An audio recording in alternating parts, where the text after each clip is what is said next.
For the longest time, the Ford Fiesta ST has been the car of choice for the tracksuit wearing youths of Britain. But this new one, the Mark 8, has it grown up a little bit? First of all, Ford have not only kept the great driving feel of the car, but actually improved upon it even more. The gearbox is very responsive and notchy. The handling is very, very good due to its Quaife limited slip differential. It feels very refined and well built. It's what you expect from a Ford, really.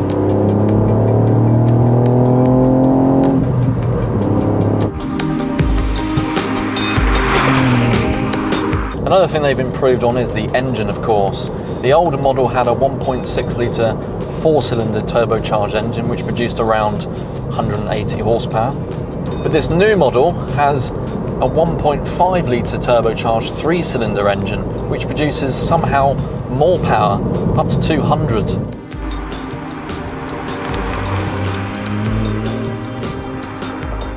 Because the engine is a lot smaller and a lot lighter, it's therefore much more economical and the car feels a bit more agile. The 0 to 60 is around 6 seconds. Top speed is, well, pretty much the top end of the speedometer here. So, there's an improvement to the engine, but what about its looks?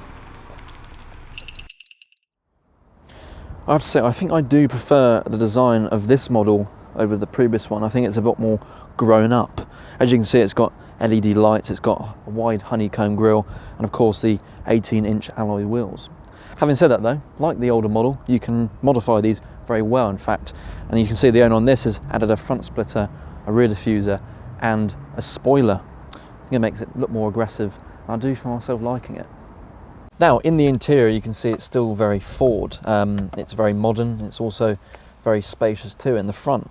You get these Recaro bucket seats as part of the ST3 model, and the trim in here is at the highest level because it's the performance pack, so you get things like launch control, sport mode, etc, etc.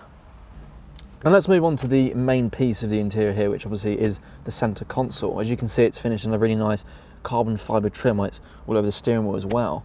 But in terms of standard features, it's got different driving modes, which obviously would change how the car feels. You've got, normal mode, you've got sort of eco, you've got race mode, that sort of turns all the assists off, etc. But in terms of the screen here, it's a touchscreen display, as you can see. It's actually really easy to navigate as well, which I'm quite pleased with. It's got all the standard features on here like Bluetooth, Apple CarPlay, vehicle information, different sort of navigation things, and of course voice control. An interesting one here, an emergency assistance. Wonder what that's for. And obviously you've got like radio, that sort of thing. Now we move it on down here, which is obviously the air conditioning and heating, and that's all really nicely packed into this one area. Now because this is obviously a hatchback, we do want to test the rear legroom capabilities. So getting in it is actually fairly easy, which would be my least expectation. But if we move the seat back into position, there is actually quite a decent amount of legroom, even with the seat all the way back. I mean, it would get a bit cramped in here if you are over 6 foot, which pretty much everyone is. But I mean, there is enough to fit your 3 lady friends in the back as well. So not bad. Now we mentioned launch control earlier on in the interior, but let's really see how it actually works. It's pretty simple. You just press this OK button, launch control happens on the dash, and then we go for it.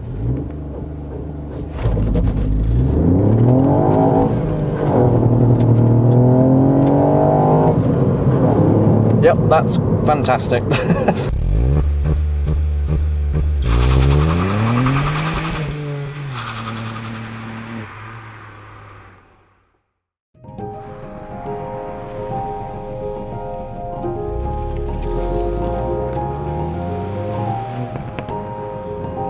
Overall, I think this is a fantastic driving car.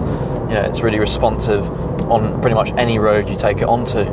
And also you got, mega amount of tech in here to even rival one of those Tesla things. I like the interior, I like the new design, and I especially like that sound.